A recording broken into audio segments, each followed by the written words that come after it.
하나님 말씀 이사야 22장 20절로 25절 교독하겠습니다. 그날에 내가 hil기야의 아들 내 종 엘리야김을 불러 네 옷을 그에게 입히며 네 띠를 그에게 띄워 힘있게 하고 네 정권을 그의 손에 맡기리니 그가 예루살렘 주민과 유다의 집의 아버지가 될 것이며 내가 또 다윗의 집의 열쇠를 그의 어깨에 두리니 그가 열면 닫을 자가 없겠고 닫으면 열 자가 없으리라. 못이 단단한 곳에 박힘같이 그를 견고하게 하리니 그가 그의 아버지의 집에 영광의 보좌가 될 것이요 그의 아버지 집의 모든 영광이 그 위에 걸리리니 그 후손과 족속되는 각 작은 그릇 곧 종지로부터 모든 항아리까지니라. 만군의 여호와께서 이르시되 그 날에는 단단한 곳에 박혔던 못이 사그리니 그 못이 부러져 떨어지므로 그 위에 걸린 물건이 부서지리라 하셨다 하라. 나 여호와의 말이니라. 환상의 골짜기에 관한 경고라라는 제목으로 함께 말씀을 나누겠습니다. 이 환상의 골짜기는 이스라엘 예루살렘을 가리키는 단어입니다. 그러니까 그만큼 환상, 하나님의 예언의 말씀이 많이 주어졌던 그런 곳입니다. 그렇다면 당연히 하나님의 말씀이 임했으니 모든 것이 잘 되고 또 사명도 감당하고 그런 모습이어야 되는데 오히려 징계 속에 망하게 되어진다는 그런 경고의 말씀이 선포되어지고 있습니다. 왜 하나님을 믿는 하나님의 백성에게 이런 일이 있는가? 이 말씀을 통하여서 다시 한 번 더 우리 자신을 볼 수 있겠죠. 오늘 이 말씀을 통해서 먼저 부름받은 우리가 하나님 앞에 어떤 모습이 되어야 되는가, 그리고 왜 망하게 되는가 다시 한 번 더 지혜를 깨닫는 이 시간 되기를 소원합니다. 서론 같이 읽어보도록 하겠습니다. 환상의 골짜기는 예루살렘을 가리킨다. 예루살렘은 천혜의 요새였고 선지자들을 통해 많은 말씀을 받았다. 그런 예루살렘이 멸망한다. 이것은 한 도시의 멸망 이야기가 아니다. 예루살렘에는 성전이 있다. 예루살렘의 멸망은 성전의 멸망이며 이는 유다 왕국이 제사장 나라와 거룩한 백성으로서의 사명에 실패했음을 의미한다. 곧 세상의 유일한 구원의 기관인 교회가 사라졌다는 뜻이다. 하나님께서 복의 통로로 특별히 택하신 나라가 이스라엘이죠. 그 가운데에 특별히 내 이름을 두겠다라고 하신 곳이 예루살렘 시온성입니다. 그럼에도 불구하고 우리가 아는 것처럼 바벨론에 의해서 멸망당하게 되어지죠. 그리고 성전이 무너지는 그런 수치를 당하게 됩니다. 오늘 본문의 배경은 아직까지 바벨론에게 멸망은 당하지 않고 이제 아수르에 의해서 굉장한 큰 위협에 처하게 되어지는 것을 이제 배경으로 하고 있는데 하나님께서 이 환상의 골짜기 예루살렘에 대해서 경고하시는 것, 아수르를 보내서 경고하시는 것은 바벨론 멸망을 당하지 않도록 회개할 수 있는 기회를 주시는 것입니다. 그럼에도 불구하고 바벨론에 의해서 멸망당했다는 것은 하나님의 말씀을 무시했고 회개하지 않았기 때문이다라고 우리에게 말씀하시는 거예요. 우리 역시 마찬가지입니다. 하나님께서 교회를 세우셨고 교회를 통하여 일하시지만은 만약에 교회가 하나님의 말씀을, 경고의 말씀을 무시한다라고 한다면 하나님께서는 반드시 낮추어 버리신다라고 말씀을 하시죠. 우리의 모습을 정확하게 말씀 앞에 내놓고 회복을 위하여 주시는 말씀, 경고의 이 말씀을 마음에 새겨야 될 것입니다. 1번 예루살렘 멸망의 날 같이 읽어보겠습니다. 예루살렘은 기쁨이 충만하며 즐거운 성이다. 예루살렘은 하나님의 거룩한 도성이요 성전이 있기 때문이다. 그러나 그들의 즐거움과 기쁨의 때는 끝났다. 여호와의 날, 곧 심판의 날이 이른다. 지붕에 올라가며 숨을 곳을 찾지만 다 결박을 당하게 될 것이다. 예루살렘 멸망은 하나님께서 내리시는 심판이며 징벌이다. 엘람과 기르 사람들은 화살통과 방패를 들고 공격한다. 그러나 전쟁으로 예루살렘이 멸망하는 것은 아니라 그것은 겉으로 드러난 모습일 뿐이다. 실상은 만군의 여호와께로부터 소란과 밝힘과 혼란의 날이 오며 성벽이 무너지고 산악이 부르짖는다. 예루살렘 멸망은 구원의 빛이 사라지는 것이다. 성전은 사죄의 장소요 은혜의 복음이 선포되는 것이다. 그런 곳이 파괴되고 멸망당한다. 복음이 더 이상 선포되지 않는다. 교회가 사라진다는 것이다. 두렵고 떨리는 경고이다. 예루살렘은 멸망당하면 안 되는데 하나님께서 경고하신다라고 하면 반드시 우리 자신을 돌아봐야 되죠. 우리가 주일에도 말씀을 들었고 이사야서를 통하여 계속 듣고 있는 것은 우리의 사명은 먼저는 우리가 하나님을 찬송하는 것이죠. 우리가 먼저 은혜를 경험하고 그리고 또 하나는 증인의 삶입니다. 우리의 삶을 통하여 하나님이 어떤 분이신가 구원의 하나님이심을 증거하게 될 때에 우리 주변의 사람들 이스라엘 근처의 열방들이 하나님을 보고 하나님 앞에 나오게 되는 것이죠. 그런데 오히려 그 이스라엘이 하나님 앞에 범죄함으로 인하여서 하나님께서는 주변 나라들을 강성케 하셔서 이스라엘을 치시는 채찍의 도구로 사용을 하시죠. 6절에 보면 엘람 사람 그리고 기르 사람이 나오게 되는데 엘람은 바사를 이야기하는 옛 이름이고 기르는 메대를 이야기하는 옛 이름입니다. 그러니까 바벨론에 의해서 멸망을 당했었고 바벨론은 메대와 바사 연합군에 의해서 망하게 되어지는데 이때에는 아수르의 통치를 받고 있는 작은 도시 국가 중에 하나였어요. 그래서 이 나라들을 통해서 하나님께서 이스라엘을 이렇게 괴롭게 하신다라고 이렇게 말씀하고 있는 것이죠. 그렇다라고 한다면 당연히 이제 하나님 앞에 회개하고 돌아왔었어야 했습니다.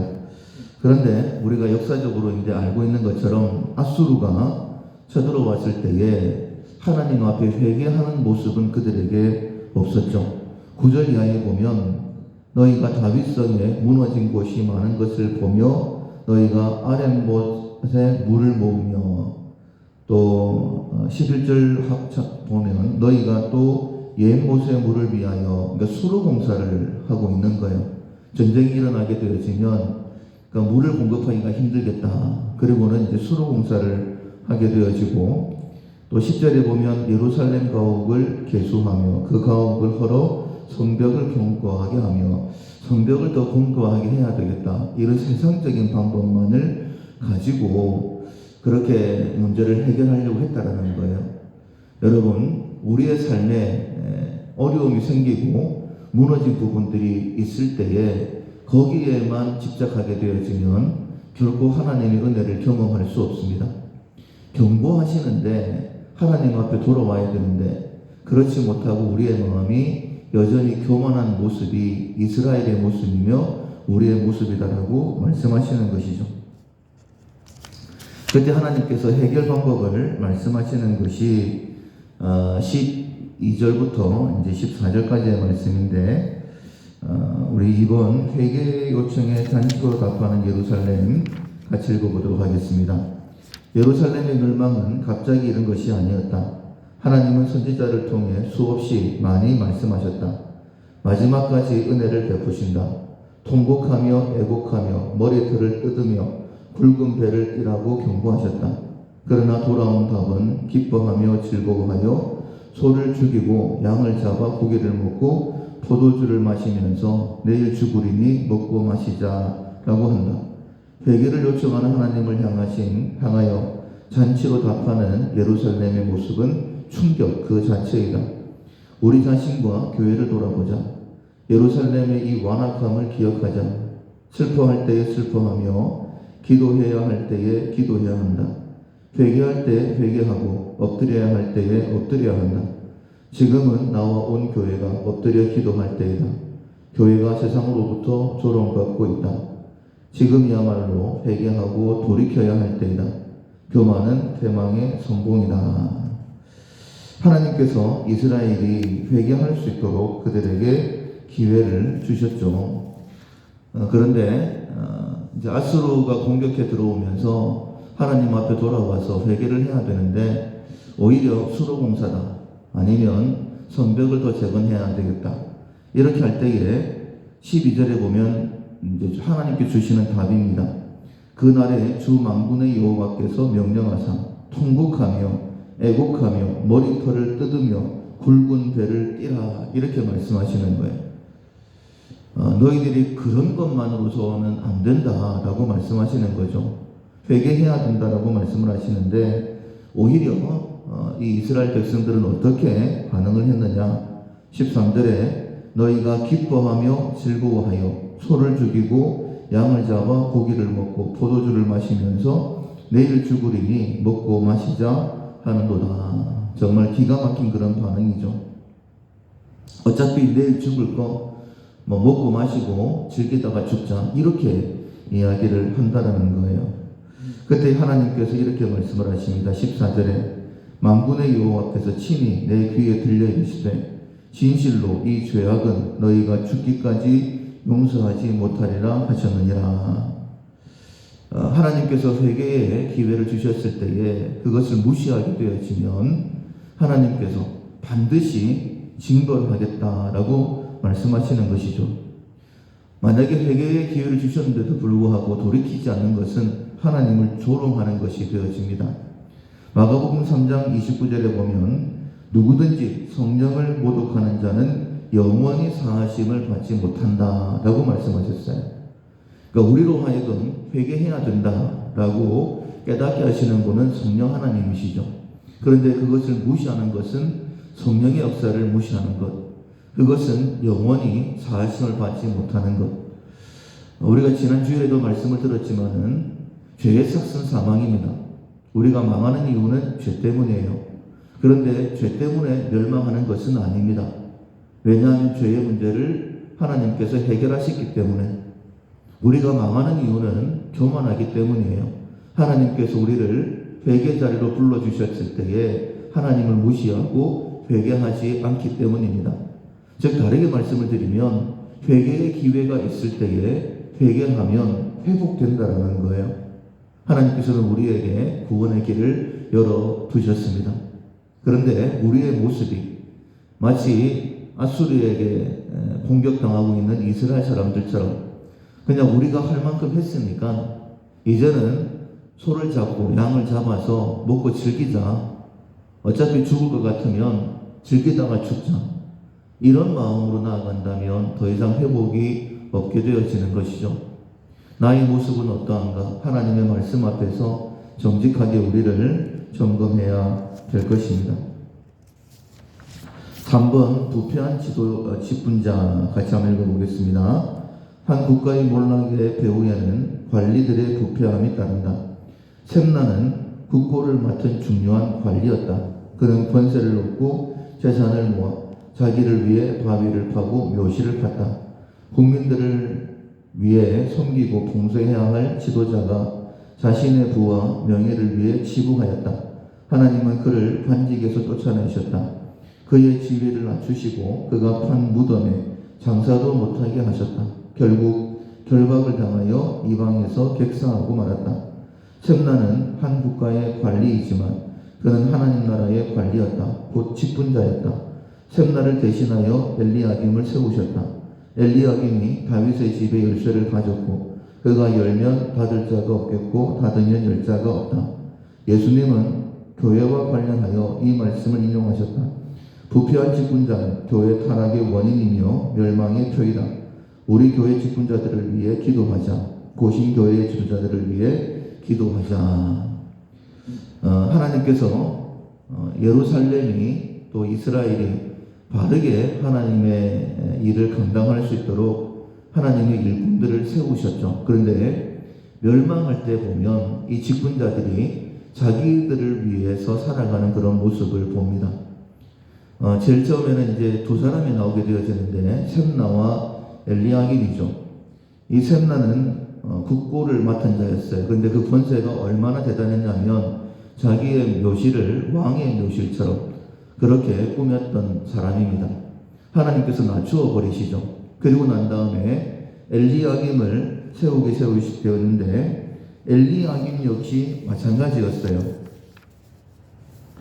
23절에 보면 못이 단단한 곳에 박힘같이 그를 견고하게 하리니 그가 그의 아버지의 집의 영광의 보좌가 되었다라고 이렇게 말씀하고 있습니다. 그러니까 자기 가족을 위해서만 일을 했다라는 그런 의미이죠. 그리고 24절에 보면 그의 아버지의 집의 모든 영광이 그 위에 걸리리니 그 후손과 조속되는 각 작은 그릇 곧 종주로부터 모든 항아리까지. 그러니까 엘리야김 한 사람으로 인하여서 그냥 자기 가족들 치부만 했다라는 것입니다. 그 결과 25절에 보면 만군의 여호와께서 이르시되 그 날에는 단단한 곳에 박혔던 못이 사그리니 그 못이 부러져 떨어짐으로 그 위에 걸린 물건이 부서지리라. 하나님께서 그 위에 걸렸던 그러니까 백성들을 선별하고 셈나가 잘못해서 엘리야김을 세우셨는데 엘리야김 역시 자기 자신만을 위해 살아가니까 하나님께서 그 위에 걸려있던 모든 것, 우리가 옷걸이에다가 옷을 잔뜩 걸어놨다가 떨어져 버리면 옷이 이제 더러워지는 것처럼 그 위에 걸렸던 모든 것들이 부서지게 해버리겠다.